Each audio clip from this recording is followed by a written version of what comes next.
What's going on, gardeners? On today's 2-minute garden tip, I'm going to show you how to transplant tomato plants to double the size of the tomato plant's root system.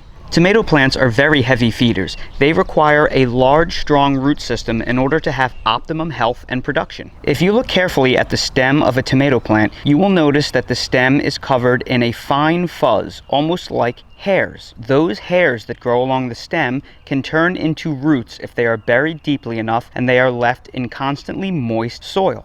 In fact, these hairs will so readily start turning into roots that simple exposure to rainy days and moist, humid air can start to coax out real roots. After a rainstorm, along the stalk or stem of the plant, some of the hairs are actually starting to turn into full root nodes. So by burying them deeply in moist soil, these root nodes will turn into full-size roots to maximize the size of your tomato plant's root system. The most common way to do this is simply to dig a very deep hole. However, you can hit hard ground if you dig the hole too deeply. I think there is another alternative that could be even better than this, and that is to actually dig an angled trench for your tomato plant. That way you can place your tomato plant's stem all along the highest quality soil or the topsoil or compost level of your garden. Here you can see I have the root ball right here, and then I have the trench that slopes up in my garden, and then the tomato stem is positioned so it is laying on the slope of the trench. And I will be able to bury more of the tomato stem like this and have a larger root system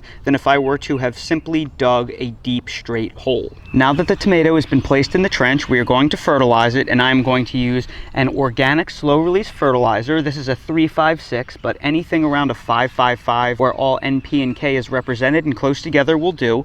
I'm also going to use bone meal, which will help prevent blossom end rot and help lead to stronger roots. And I will also be placing a handful of crab shell meal, which has a nutrient in it called chitin, which inhibits nematode growth, and I have sandy soil here in the south, so it's a good additive for me. Then we're going to backfill the trench, burying as much of the tomato stem as possible.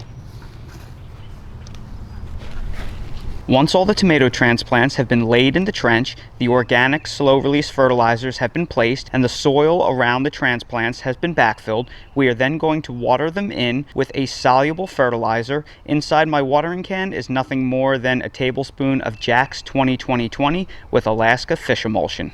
Planting your tomatoes like that can result in a dramatically larger root system, leading to healthier, stronger plants and greatly enhanced fruit production. And that's today's 2-minute garden tip. If you're new to the channel, please consider subscribing and hitting the bell to receive new video notifications, and check out our Amazon storefront and spread shop in the video description for a list of the gardening products I use and awesome custom designed apparel and other gear. Your support is greatly appreciated.